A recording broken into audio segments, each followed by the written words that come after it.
time for me to present my new great friend, la doctora Inés Angélica Murzaku.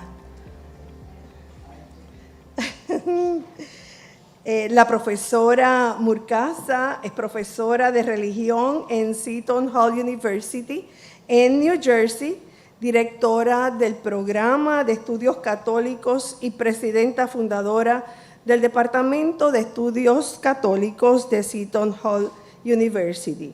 Obtuvo su doctorado en investigación del Pontificio Instituto Oriental en Roma, que pertenece al consorcio de la Universidad Pontificia Gregoriana y ha ocupado puestos como profesora visitante en la Universidad de Bolonia y Calabria en Italia y en la Universidad de Münster en Alemania. Ha obtenido subvenciones incluyendo la beca de Alexander von Humboldt en Alemania, la beca del Consejo de Investigaciones Canadiense en Ciencias Sociales y Humanidades y fue becada como investigadora senior de Fulbright. Sus investigaciones han sido publicadas en múltiples artículos y en 8 libros. Las publicaciones de la doctora incluyen Madre Teresa, esta me encantó, Madre Teresa, la Santa de las Periferias, la vida de San Nilo de Rosano, el monacato griego en el sur de Italia, la vida de los Nilos en contextos, la tradición moacal del cristianismo oriental y el llamado del diálogo al mundo exterior. Tiene muchísimas más. Actualmente está trabajando en 2 proyectos de libros, La teología revolucionaria de Madre Teresa, Ternura, oración, sufrimiento, pobreza, servicio y esperanza, y mejores prácticas en estudios católicos, hoy arraigado en el Vaticano II, creciendo en el siglo XXI. Fue presidenta de la Asociación para el Estudio de Nacionalidades y representante acreditada por las Naciones Unidas para la Organización Cristianos Asociados para las Relaciones con Europa Oriental. Es comentarista regular de varios medios en temas religiosos y ha colaborado con Associated Press, CNN, Voice of America, The Stream y Radio Vaticana en Roma. Su conferencia para el día de hoy, la tradición intelectual católica como medio de diálogo interreligioso. Un aplauso para la doctora, por favor.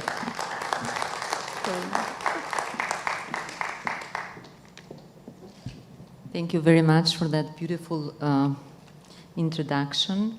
I'm sorry that I have to speak in English. I understand 90 or maybe more Spanish, but next time when I come here in Puerto Rico, I promise that I'll speak Spanish.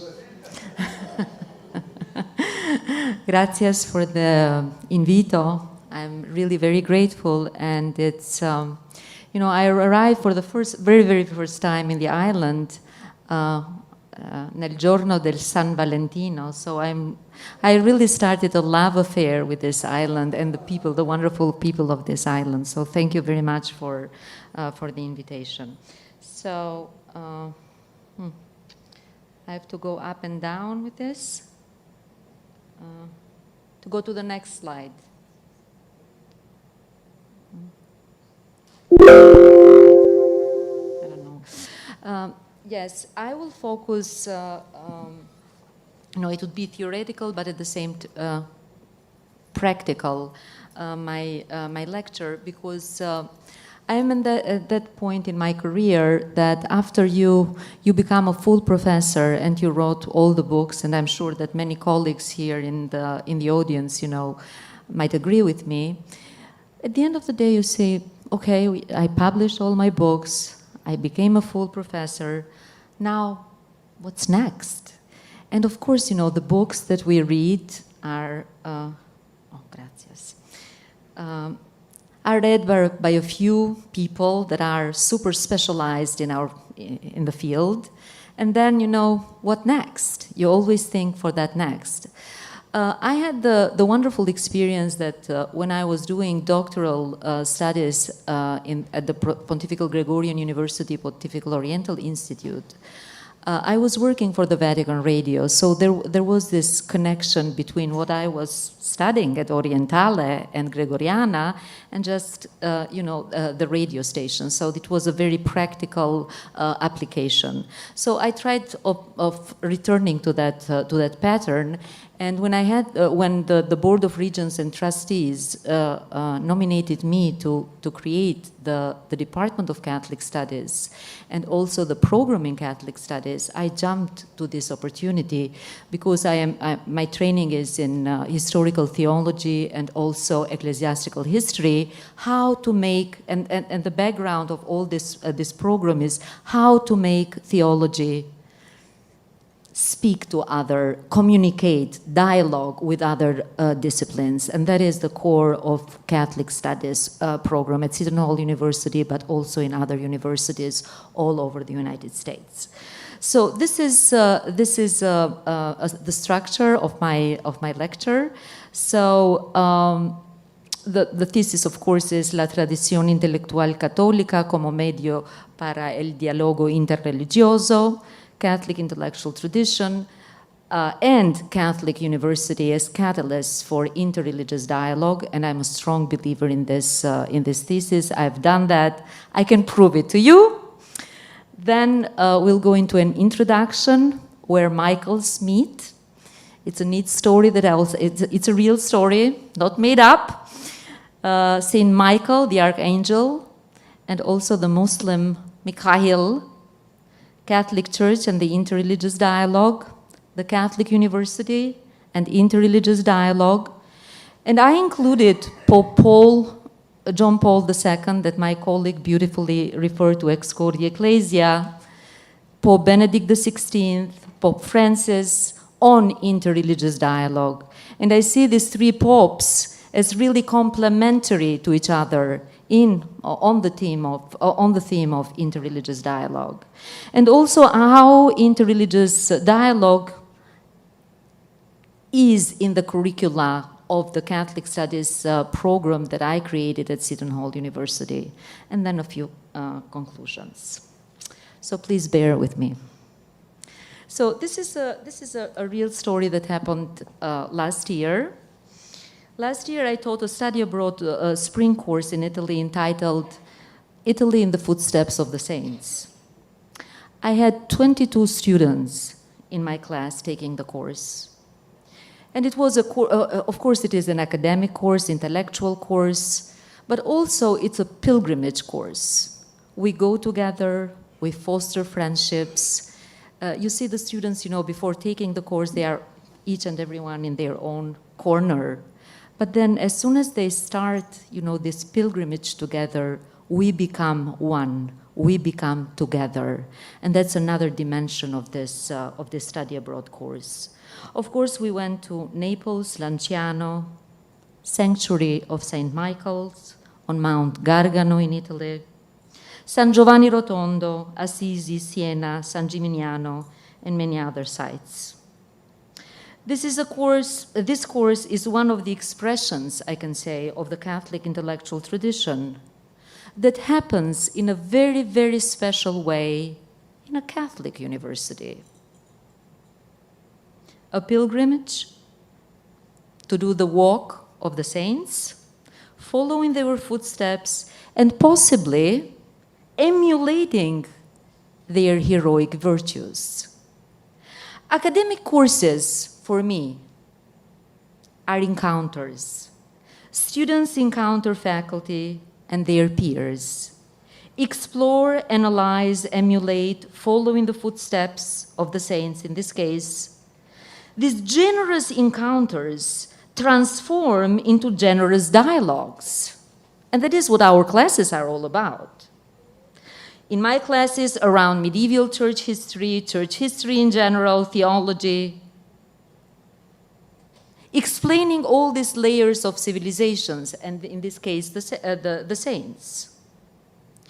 One of those intellectual encounters that I witnessed last year was this particular course when we were visiting the sanctuary of Saint Michael the Archangel, in Italian it is Santuario di San Michele Arcangelo, a Roman Catholic shrine on Mount Gargano, southeast Italy. It is the oldest shrine in Western Europe dedicated to the Archangel, Michael, and had been an important site of pilgrimage for Christians since the 5th century, 1492 to be correct. On May the 8th, the church celebrated the origins of the sanctuary in the liturgical year. Now, what happened here? In this pilgrimage, I had many Muslim students. I'm sure that this is the case even in other Catholic universities. We don't have, our class, especially my classes, I teach theology and ecclesiastical history. One might expect, that most of the students would be Catholics. No, this is not the case anymore. The students that take my courses, they come from business school, they come from the nursing school, they come from the medical school, etc. And especially from these schools, there are students that are Hindus, there are students that are Muslims, there are students that are Buddhists. So, and they come and take our class. First of all, they have chosen a Catholic university for all the values that the Catholic university has to teach them, right? And secondly, they take these courses. As soon as we entered this shrine, my Muslim students went deep in prayer. I've never seen that, happen.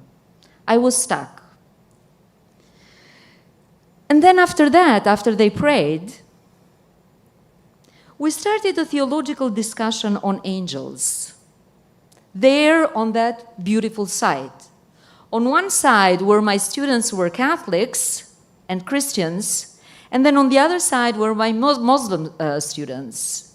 We started discussing the theology of the angels, or angelology, that we call in theology.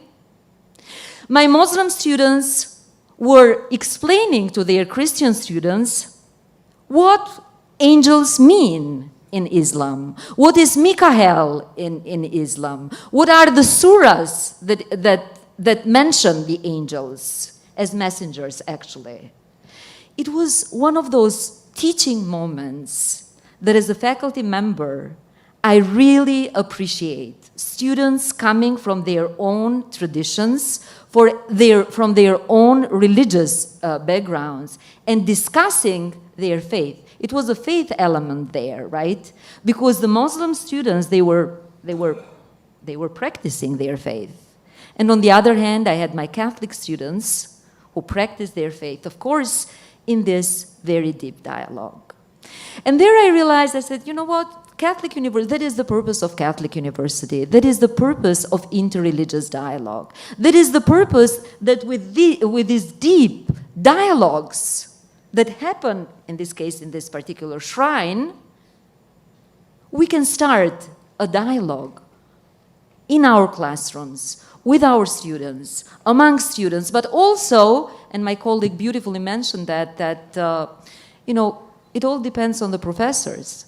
And although in Ex Cordia Ecclesia, Pope John Paul II talks about, that the faculty who teaches in the Catholic universities be Catholic, that's unfortunately not the case, right? I don't know here in Puerto Rico, but we have many faculty that are not Catholic, okay?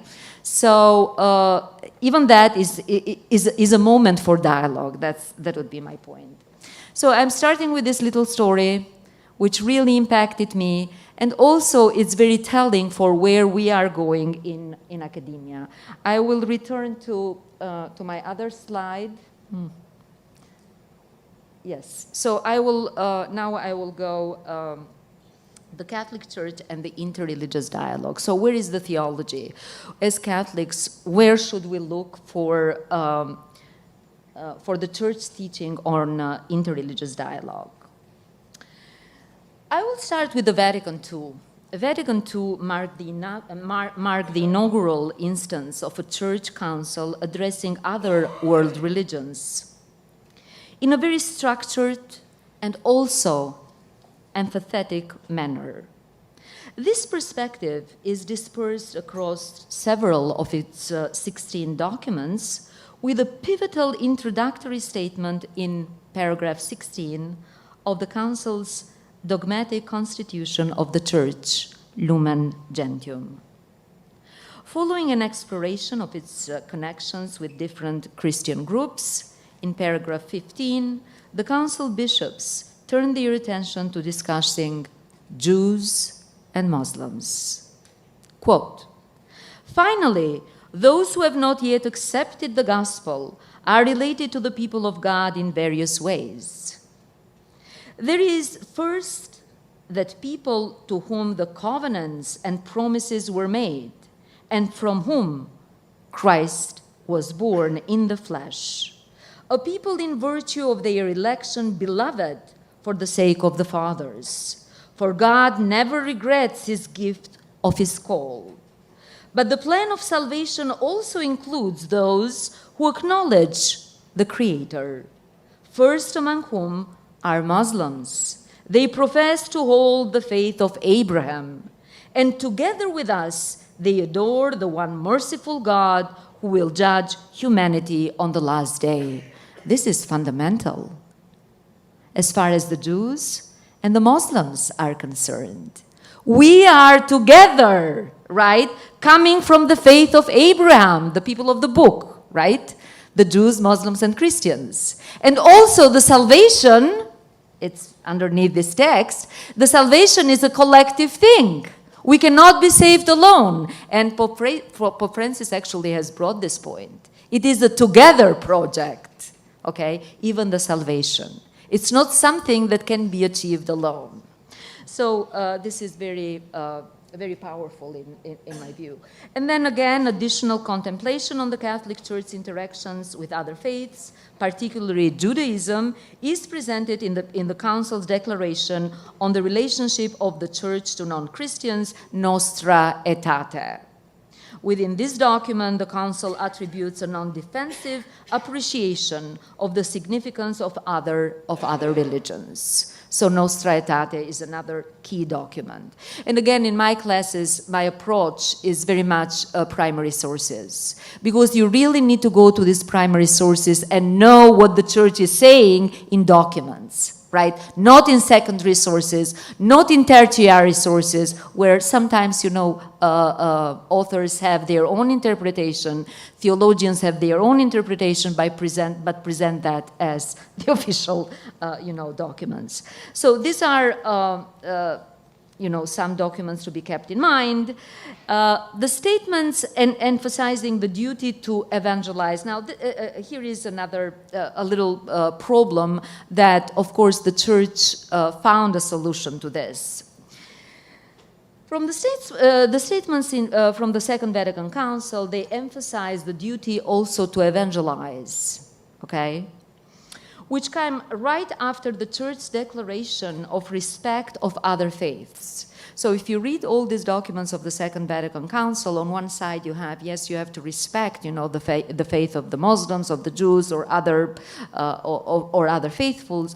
But on the other hand, you have to proclaim the gospel, evangelize. Where do you draw the line here? There is some apparent contradiction, right? So, how can this be resolved? In its official texts, the Church has consistently maintained that interreligious dialogue includes both.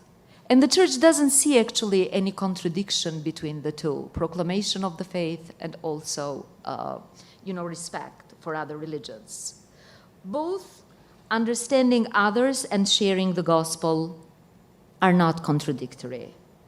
For instance, the document, The Attitude of the Church Towards the Followers of Other Religions, Reflections on Dialogue and Mission, which was released in 1984, speaks particularly for this duality, which complements each other. So, and how to approach this? This document gives some tools. And in these tools, it outlines 4 types of dialogue that in a way combine both the proclamation of the gospel on one side and, you know, evangelization. I'm not talking about proselytizing. That is not, that is out of the table. Okay, evangelization. So it speaks about 4 types of dialogue. Very, very interesting. It speaks about the dialogue of life, how we share life, how we live with our neighbor. That is not necessarily, you know, a Christian, right? So the dialogue of life, the dialogue of action, pretty important, the dialogue of theological exchange, and the 4th one is the dialogue of religious experience. I find this document, so 1984, pretty powerful, which combines this, both the proclamation and also the respect. The dialogue of life, where people strive to live in an open and neighborly spirit with the other. The dialogue of action is doing things together with Muslims, with Hindus, with Buddhists, and that it's kind of a dialogue. The dialogue of theological exchange, usually it is done among professional theologians, but also in a university setting, right? Like my students with the angels, angelology, right? What is the theology of the angels in Islam? What is the theology of angels in Christianity? That's theological dialogue. And then the dialogue of religious experience, where persons rooted in their own religious tradition share their spiritual riches.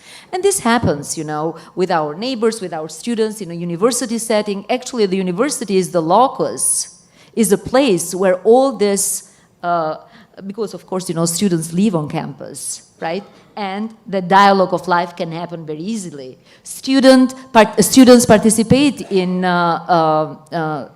study abroad in this case, or experiential learning, so there is a togetherness there, right?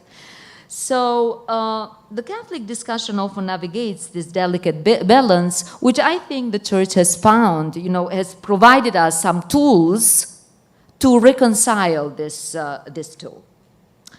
Pope Paul VI early recognized the inherent risk of dialogue, but deemed them necessary to embrace. Because, of course, you know, Pope Paul VI, he had a crucial role in the Second Vatican Council, and the Pope, he understood this contradictory. But nonetheless, he said, no, we will continue with the interreligious dialogue. There is no stop to this. In his encyclical Ecclesiam Suam, he described the Church as engaged in conversation, emphasizing the need for Christians to embody humility. That is the virtue of humility now that is added to the interreligious dialogue, mirroring Christ's own humility and acceptance of death on the cross. So there is humility here, but at the same time a degree of imitation or emulating Christ, even in interreligious dialogue. Pope Paul VI articulated the essential attitudes. Now we are talking about attitudes for fruitful interreligious dialogue, advocating for an approach grounded in dialogue rather than seeking theocratic dominance over the contemporary world. What does that mean? It means, oh, no, I possess everything on my religion. I'm always right. You are wrong. You know, that attitude is not for dialogue. You can never open a dialogue with a person, with a student in this case, or with a colleague that is not Catholic, if you go with that attitude. Now, this dialogue he outlined, so I'm referring to Pope Paul VI, should possess 4 distinct qualities or characteristics besides humility. And these are clarity, meekness, confidence, and the prudence of a teacher, or pedagogical prudence, he says. It's pretty wonderful, you know, and I wish I had more time to comment on this. Clarity, of course, I'm just commenting very, very, very briefly. clarity in interreligious dialogue is extremely important. Every angle of one's language should be reviewed, and also you have to make a choice of the language, not to offend the person that you are dialoguing with, or in my case, the students, you know, that I dialogue with them, and also a sense of meekness. Tenderness. Pope Francis would speak of tenderness, meekness. The dialogue actually is not proud. It's not bitter. It's not offensive. It's not authoritative, right?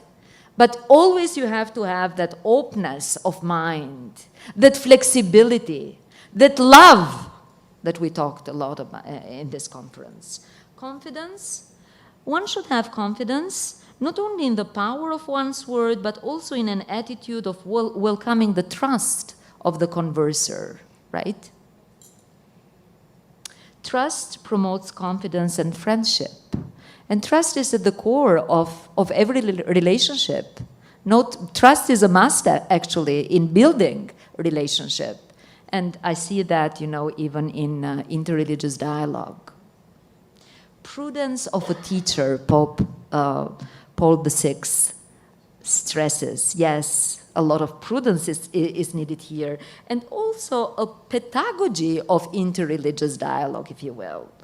Prudence strives to learn the sensitivities of the hearer and requires that we adapt ourselves and the manner of our presentation in a very reasonable way, lest we be displeasing to the others, and that door will be shut down, you know, of the dialogue. For example, in the case that in the little story, you know, that I started this lecture, I said, no, just leave it. Let's go from this. We don't want to enter, you know, in this discussion. Why not, right? And that was the perfect situ to start this discussion on the angels, right? So these are really very important. So clarity, meekness, confidence, and you know, the prudence of a teacher. Now I'll go to the Catholic University and interreligious dialogue.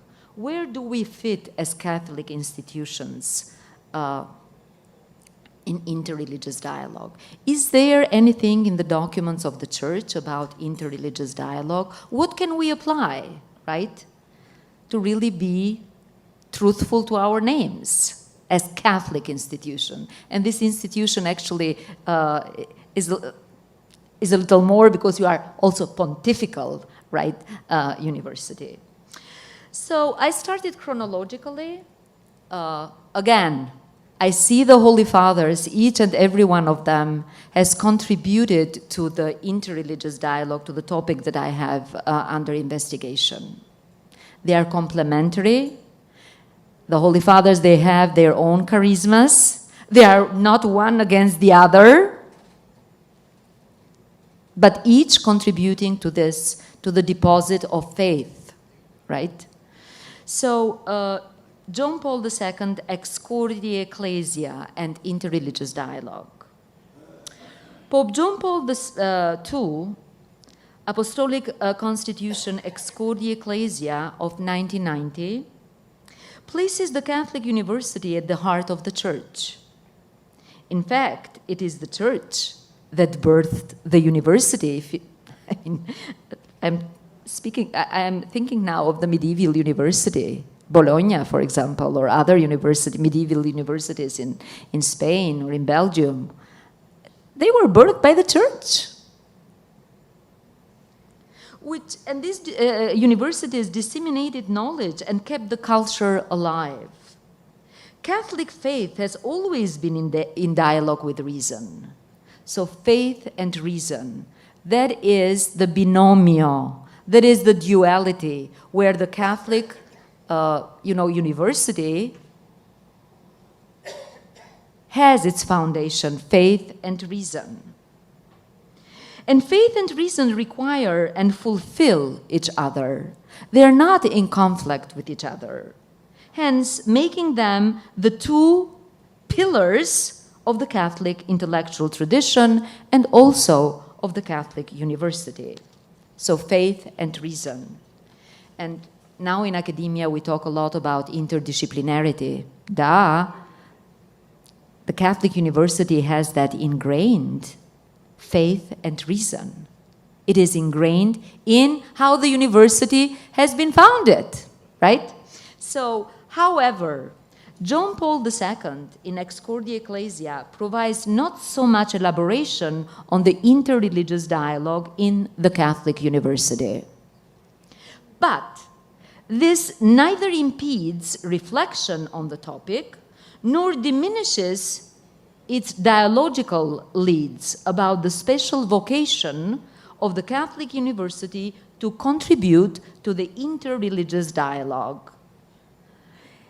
And by interreligious dialogue in the Catholic University, of course it is the dialogue between the students, but also I will include the dialogue which includes rather faculty, students, administrators, and staff from different religions.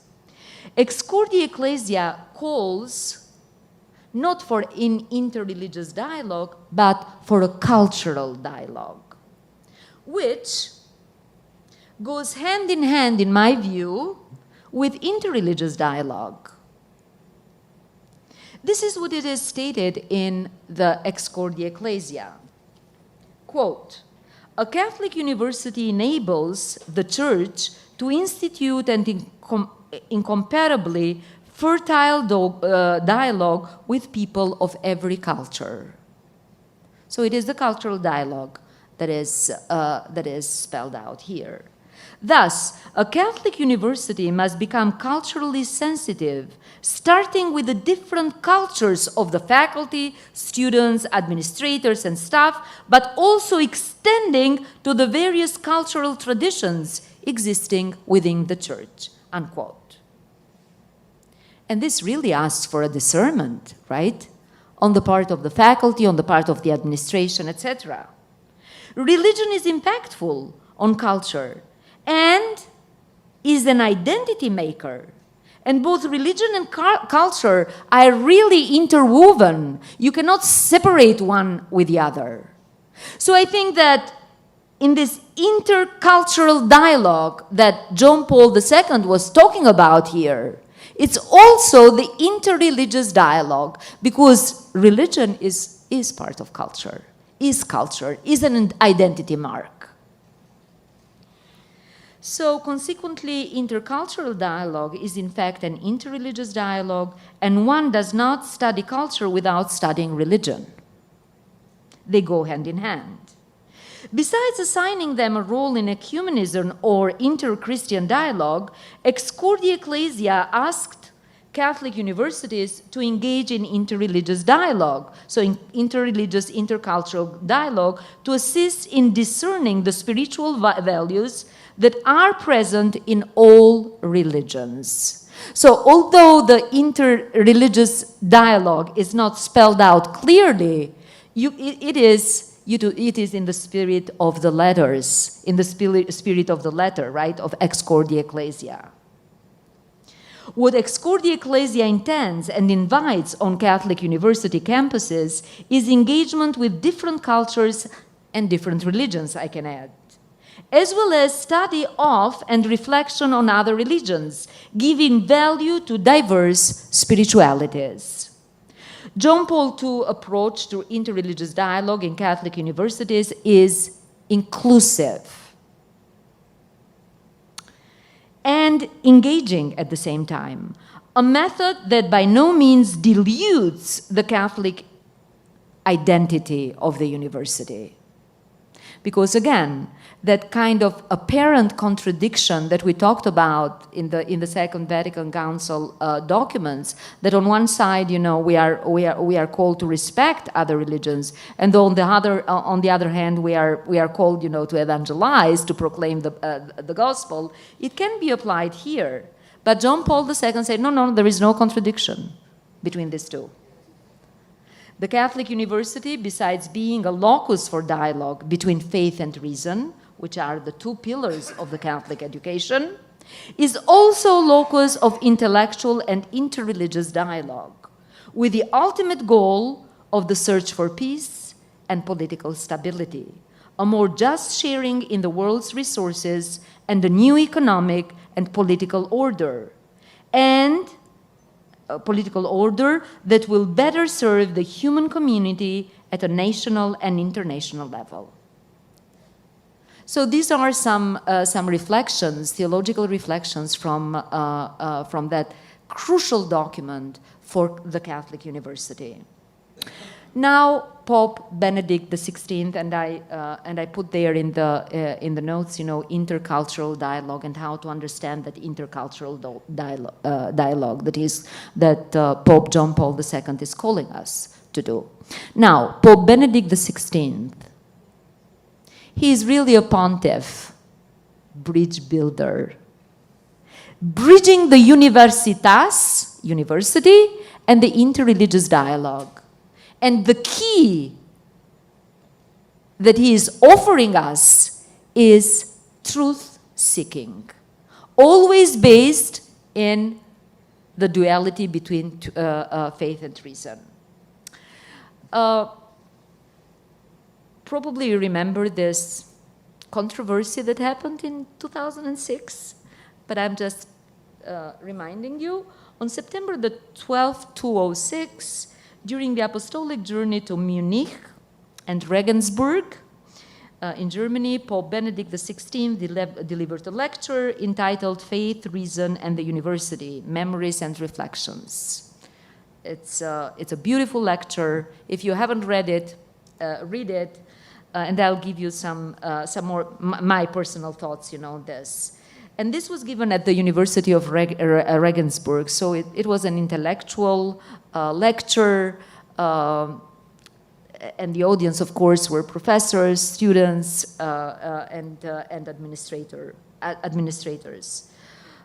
And the University of Regensburg, it's a university where he, beginning in 1969, had been a professor, dogmatic theology professor, etc. So there is a long history of Pope Benedict and the University of Regensburg.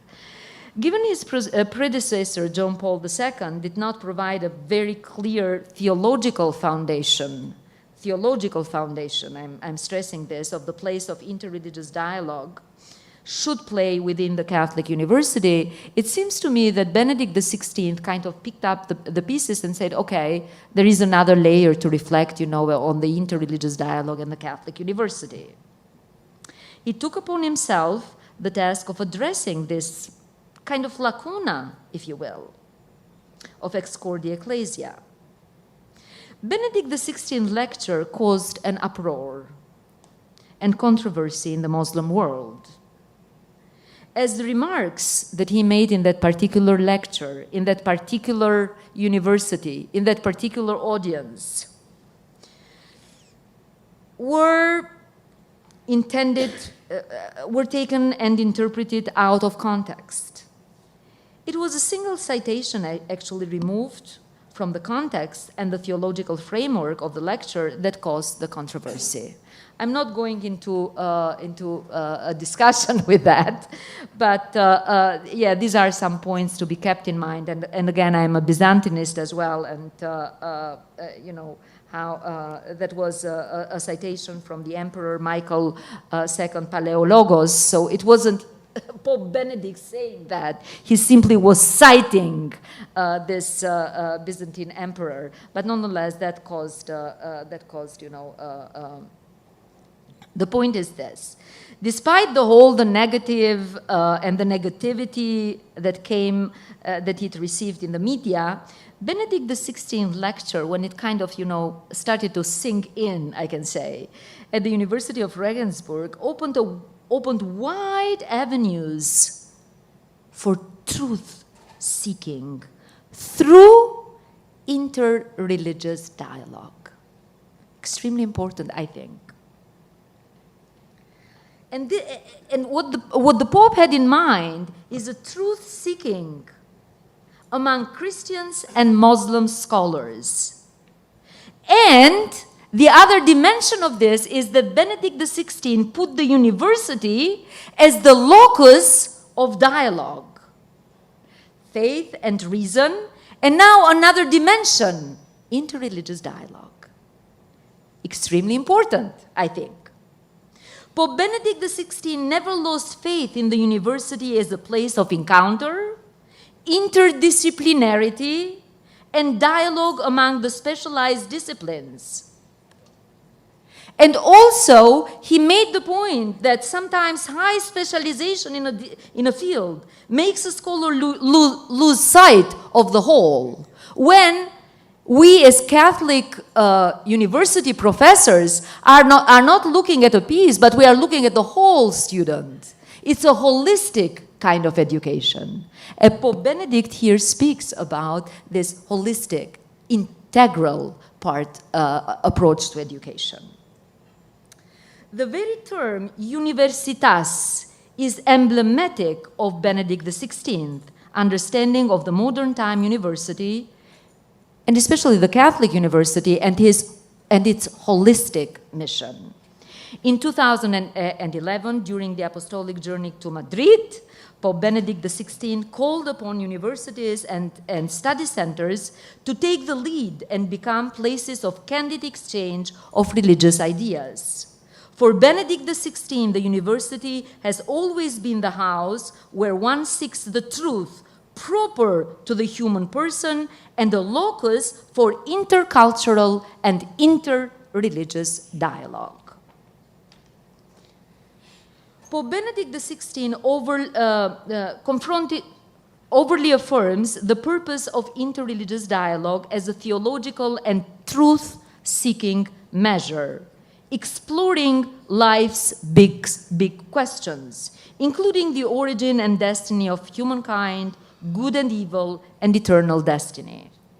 The pontiff is promoting a theological dialogue in search of truth, making a convincing argument, in my view, that although the theologies and the ways of approaching the truth might be different, for example, Muslims and Christians on angels, the process of truth-seeking via interfaith, interreligious dialogue, and exploring life's deep theological questions from the point of view of one's own faith tradition can build a solid foundation for peace and security.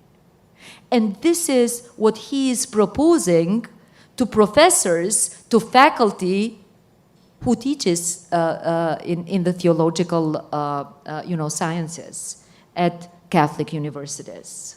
So it's a process to find the truth. And in this process, people of faith, they find a dialogue.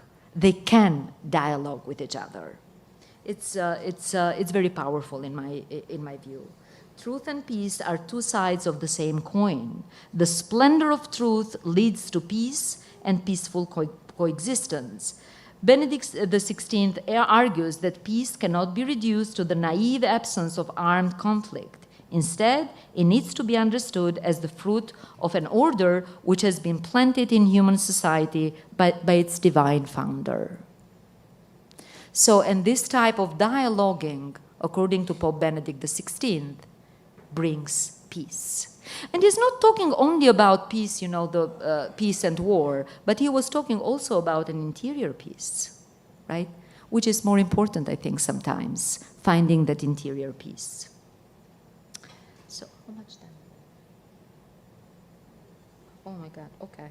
So, in sum, and just I'm summarizing the thought of Benedict XVI, for Benedict XVI, truth is one and truth unites. The piece-by-piece approach to truth-seeking leads to finding commonalities among different religions, and the university is the locus of dialogue. This is his thesis. Now, Pope Francis. Pope Francis advocates for Catholic universities as hubs of encounter, okay? And this is one of his terms, right? Encounter. If someone asked me to identify a distinctive characteristic of Pope Francis, I would highlight his emphasis on being the Pope of encounter, which includes interreligious dialogue, of course. Encounter is an introduction. It is the preliminary condition for dialogue. One cannot dialogue without the encounter. First, you need to encounter a person and then to start a dialogue, right? And Pope Francis stresses that, the encounter, the culture of encounter, promoting the culture of encounter in the university. Very powerful, I think. And I have several examples here, even from the Greek thought, and what's the difference between encounter and dialogue. So the encounter as opening the door, and then the dialogue going deeper, right? So Pope Francis is in favor of that. Rereading the message of Pope Francis to the participants of the 4th International Congress of Pluriel, the university platform on Islam, on February the 4th, 2024, is significant to the platform of interreligious dialogue. The occasion was the 5th anniversary of the February 2019 document on human fraternity for world peace and living together that Pope Francis co-signed with the Grand Imam of Al-Azhar, Ahmad al-Tayyib. The document invites the persons who have faith in God and faith in human fraternity to unite and to work together so that it may serve as a guide for future generations to advance a culture of mutual respect in the awareness of the great divine grace that makes all human beings brothers and sisters. And this is Fratelli Tutti that has been mentioned, in this conference a lot. On February the 4th, Pope Francis reiterated his stance against war and in favor of peace, stating that fraternity and coexistence are undermined by injustices and wars, which he described as always being defeats for humanity and also dialogue. And of course, this dialogue includes the interreligious dialogue. The Holy Father identifies the roots of these evils. Okay? And which are these roots? A lack of understanding of others. Secondly, a failure to listen. And thirdly, a lack of intellectual flexibility. Very important. Very common sense, but at the same time, very important steps that Pope Francis is providing for me personally as a faculty member, how to engage in dialogue. 3 flows, and these are 3 flows in the human spirit that undermine fraternity, and we need to remedy them, right? These flows are central to the pedagogy of all who teach and have dedicated their lives to mission and also to interreligious dialogue.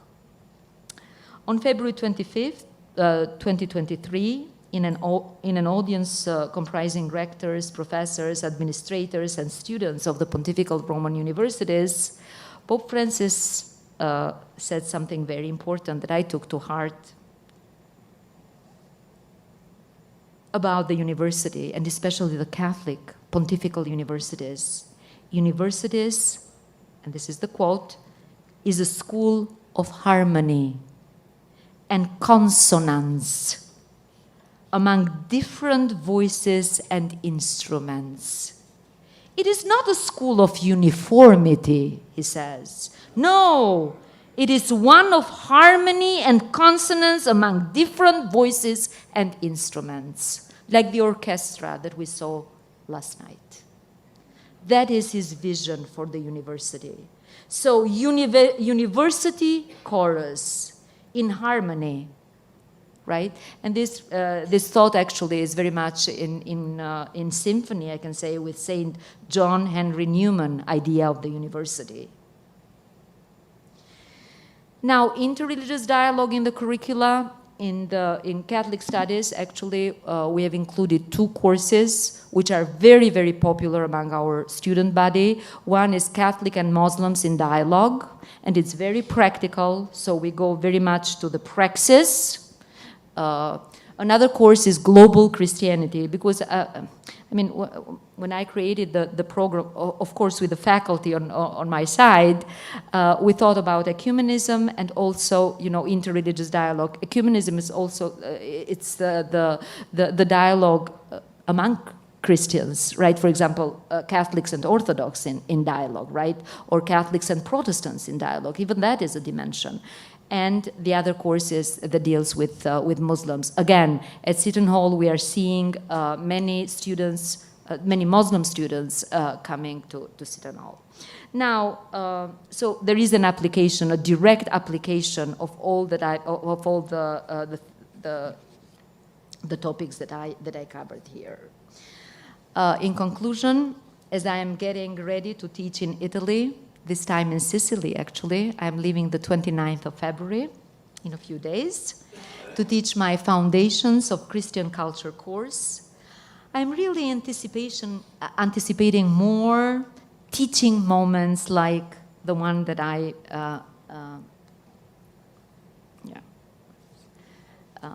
like the one that I already, you know, spoke about.